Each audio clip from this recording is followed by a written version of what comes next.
thank Lutheran Men in Mission for allowing me to be here because I really feel like I'm the thing that doesn't belong, if you remember that old Sesame Street thing.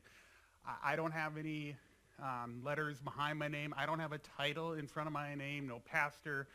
We have two chiefs of police here. And really, by all statistics, my interaction with the police should not be sharing a stage with them. It should be more like, you got anything that's going to poke or stab me? Or watch your head as you get in the car, sir. I mean, statistically, I should be divorced. I should be an absent father. I should maybe be an alcoholic, living in poverty on drugs, and possibly even dead, you know. I barely graduated high school. I had to go to summer school in order to get my diploma. I had to watch all my friends graduate. Sat in the stand and watched them all go through the ceremony, and I then went to summer school and got my diploma. Class of 87 and a half, right here. But it's not the case. That wasn't, I turned around and now I'm married.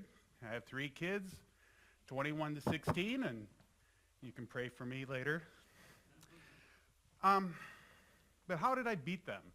And we're talking about endurance. How did I beat those statistics, I mean? And we're talking about endurance. And really the endurance, the definition, I looked it up, and it was the ability to withstand hardship and adversity. And I think sometimes people get that confused with being strong, because I was told recently that I got through what I went through because I'm strong. And that's not the case. I'm strong because of what I had gone through.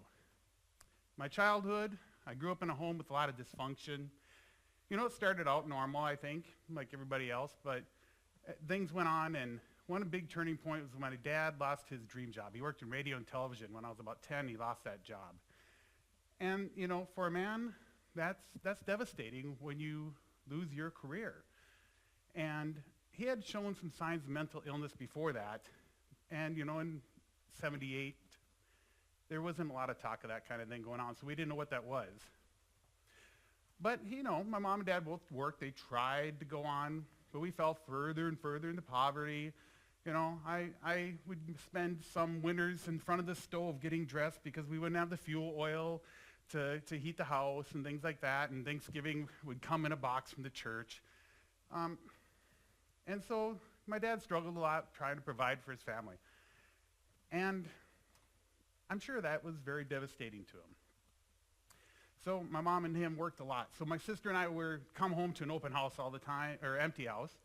You know, we were taking care of ourselves a lot. We weren't allowed to go anywhere. We weren't allowed to have friends over. Our house was a mess all the time, so nobody was allowed in the house. And my mom and dad fought a lot. So the home life was chaotic, to say the least. I had been struggling with my own issues for a very long time. I was bullied in school. I had bright orange hair. I looked like Opie. And I got bullied for the hair. I got bullied for my homemade clothes. And this started way back in first grade. I even had a teacher buy me my own ball so I had something to play with at recess because nobody would play with me. I hated school. I hated going there. And bullying just became worse and worse as time went on. But then, as I got older, my dad's anger was also turning towards me. So school was a terrible place to be, and home was becoming a terrible place to be. You know, you know how it is when you're young and you like ask mom, and she says, "Go ask dad for something." We just knew not to ask dad. We wouldn't even go over there, you know. So you just would tell yourself, like, I didn't want that free ice cream anyway because it's not going to be fun. But I also had to learn to sneak around school. I was pretty good at it, like a ninja. I'd get around and hide from those bullies who wanted to get on me and stuff. But I couldn't do that at home. My dad knew where I was. You know, I was in my bedroom all the time. That's where I just spent all my time. Door closed, in my bedroom, listening to music or whatever, trying to avoid anything. But eventually he just would come to find me. So the door would fly open and he'd just be filled with some rant and rave about some horrible thing I guess I was doing. And he was just mad at the world. But I was, you know, kind of being the brunt of his anger. I eventually was invited by a teacher to try out for the theater, and this opened up doors for me. I had friends. I loved the theater. I discovered something I was really good at, and this was something that just angered my dad even more. for some reason, I don't know, he was seeing me get happy and it was rubbing him the wrong way. I'm not sure what happened. But our fights became worse and worse. And he just was angry, and they were yelling at the top of your lung fights, with my mom standing behind him just saying, calm down, you guys. And our house every night was just full of this anger and meanness between each other, because I started fighting back too. I mean, I was a teenager. I wasn't going to take it anymore. I was tired of being picked on. There was a time where there was a sign of hope. He went and saw a counselor, and I thought, oh my goodness, he's so crazy. The counselor's going to tell him, you need to knock this off. Counselor told him he needed to start practicing tough love because he had an unruly child. So it made things even worse around the house. There'd be many a times that I was so tired of the yelling, screaming, putting down, that I would just sit in my room, and I'd sit back by my closet door, just crouch down in the corner, and cry, and I would take my pocket knife out and I would just rub it on my wrist, just debating if I should just end it all. Nobody in school, except for those few friends in theater, Dad, it just seemed like there was no hope in any of that. My mom had talked about divorcing my dad for a long time. She finally, because she met somebody else, decided that she was going to leave him. I was pretty happy. But this devastated my dad. He thought we had this perfect home life. He went and checked himself into the psych ward because he just felt he was falling apart. We went there and visited him.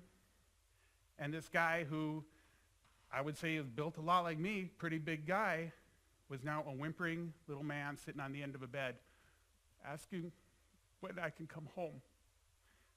I'd never seen my dad like that. It was devastating, and I didn't like seeing him like that. And I told him, don't worry, Dad, it's going to be okay. When he was released, he came home thinking that he was going to see this big sign, welcome home, Dad. We all love you. He came home to us loading a car, moving out. It devastated him even more, and he thought what I said to him, I was telling him that it would be okay, that we would be there when he got back. He no longer wanted to see me. I didn't see him for another year. His mental state even just got worse. Nobody around. And my mom had decided, and with her new boyfriend, that they were going to move to California. And they gave me the option. I could go with them with 1 year of high school left, or stay here with my dad. And I said, I will stay here with my dad. I've got some friends now. Things seem good. I'm going to stick around here, move in with Dad. And that was fine for a little while, but of course, we went right back to the insults and things. At first he was happy that I was there, but it didn't take long. And I got to see his mental state up close. He did things like he made his own little tombstone with our family on there, rest in peace. He had on the calendar every date, or how many days it had been since the divorce. He just was so devastated by the loss of his family. As soon as it became apparent I wasn't going to graduate from high school, and around that same time, we had a huge fight, and he ended up grabbing my arm. It was one of the only times it really kind of ever got physical. But he twisted my arm, hurt, and I couldn't do it anymore. I was making 10 cents above minimum wage, and I moved out, got my own apartment. I owned a car, a dresser, and a stereo. I'd stop by time to time to check on him. Put down, and I had a job where actually I was promoted to be a manager of my own fast food restaurant. I'd worked there all through high school, and now I was getting my own store. And I walked up, Dad, I got my own store. Can you believe this? And he looked down at my feet and said, and yet you don't wear socks with your shoes. He couldn't even congratulate me on that. March 19th, 1989, I got up that morning and I received a phone call. It was my stepdad, and my stepdad never called. My mom had passed away. This was a big changing part in my life and, of course, my dad's life, because now I knew I had to go to his apartment and tell him that it was over. He believed that they were going to be back together.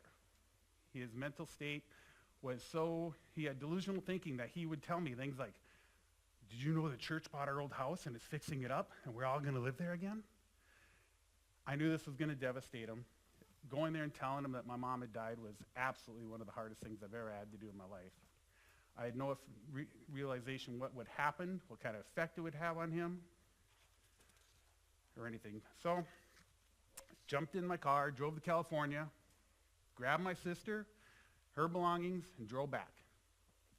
I was now responsible for taking care of my sister, my mentally ill dad, and I was 20 years old.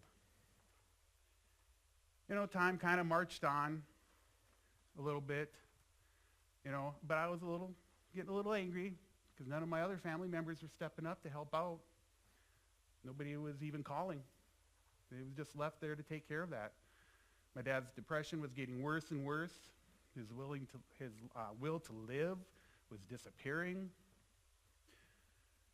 And I started having some of my own things. I had a failed relationship and different things. I was dealing with my own things, and then at the exact same time that was going on, he also came and told me he had cancer.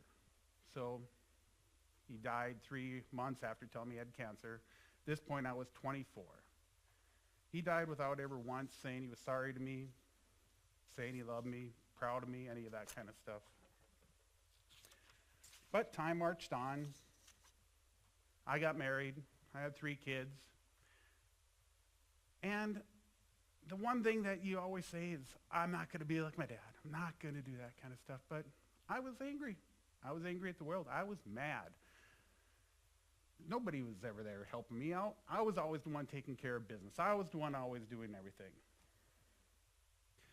About 10 years ago, my wife and I became Christians, and that's a whole nother talk in and of itself. The miracles that happened in that situation that pushed us to become Christians is amazing. But we became Christians, and you start learning God's words. And one of the most important things is you need to forgive. I needed to learn to forgive all these people I thought could step up, do something. I needed to learn to forgive my dad, which was actually easier than forgiving my mom. My dad had a mental illness. He was paranoid, and he was manic depressive. A lot of what he did wasn't his fault. My mom leaving me to go take care of him, moving out to California to be with some other guy, that was a little harder. And the hardest one was to forgive myself, because I wasn't always the nicest guy. I really believed you were for me or against me, and that was the only 2 ways there was going to be. And anybody who was actually for me was eventually against me in my world. Eventually they did something wrong. But God also kept another one of his promises, and that is 1 Corinthians 10:13. No test or temptation that comes your way is beyond the course of what others have had to face. All you need to remember is that God will never let you down. He'll never let you be pushed past your limits. He will always be there to help you come through it. Now, part of me thinks, well, what the heck? That was an awful big test, Was he really there? But yeah, I got through it, didn't I? I'm here. I'm here today. And I often wondered, well, why does God push us so hard? Why would he allow all that to go on? Why would that, a lot of that stuff happen in a 3-year period for me? Why would you do that? Well, muscles get big with resistance. You don't get strong without resistance. I should have a 30-pack right now, but that resistance is what helped make me stronger, made me a better person. And God does that stuff because he wants to use us. Back when I was sitting in that closet, by my closet, thinking about that, God knew, he knew all the blessings that I was going to have. He knew about my wife. He knew about my children. He knew about the great job I would have and the opportunities like this that I was going to have. And he knew that someday I was going to be using this suffering that I had gone through for his glory. And that's another thing. You read the Bible, he loves to do that. I mean, that's all the Bible's full of, all these broken people that he uses for his glory, And so I just want everybody to know that if God can do that with me, this nobody in Fargo, North Dakota, he can do that with you. He wants to do that with you. He wants to use you for his glory. The problem is usually we are our own big obstacle. When we're trying to go down that road and somebody in front of us, it's usually us tapping ourselves on our own shoulder, get out of the way, because we are holding us back. We need to trust God. Not put your trust in yourself, which I did for so many years. You need to trust God. You need to trust in his word. You need to believe that you will not be tested. It may seem like it at times, and the best thing about being a Christian is this is the closest to hell I'm going to get to experience. I'm looking forward to that. But you need to forgive. You must forgive those who hurt you, even if they don't ask for it. My father never asked for it. There's no way you can ever ask for it now. You have to forgive. And it's right in the Lord's Prayer. Forgive others. Forgive me the way I forgive others. Well, if I don't forgive my dad, how is God going to forgive me?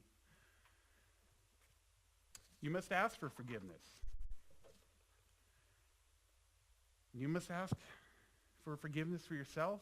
You must forgive yourself. Most important. We're human. We make mistakes. And then, once you do that, you can begin to rewrite your story. See, have you ever seen the movie The Sixth Sense? Spoiler alert, Bruce Willis is dead, okay? But once you know that information, they start showing all the scenes from earlier in the movie, and you see them differently. They're all different now. You realize what really had happened there. And I believe that's what people can do. I believe you can change your history. You can change what would happen to you, and you can make it so that you're not the victim. You can become a victor. And you can use that for God's glory. I'm doing that right now. By me standing up here telling my story, that's what I'm doing. I'm rewriting my story by not just being the victim. I am changing it for God's glory and rewriting who I am right now. I want everybody to be able to do that. I want everybody to be able to rewrite their story. I want you to break yourself free from whatever is holding you back. I want you to break the lines of dysfunction that happen in your family that keep passing down from generation to generation. As I find out, my grandpa wasn't exactly the kindest to my dad at times. And it just would have snowballed and kept going on if somebody didn't stand up and say, no more of this. The thing about the suffering and boasting about God's glory is that we can't be ashamed of it, because your suffering produces perseverance. Perseverance produces character. And character produces hope. And it is that hope that we have that's going to give you the ability to trust God's words and know that he is not going to push you past your limit. Thank you.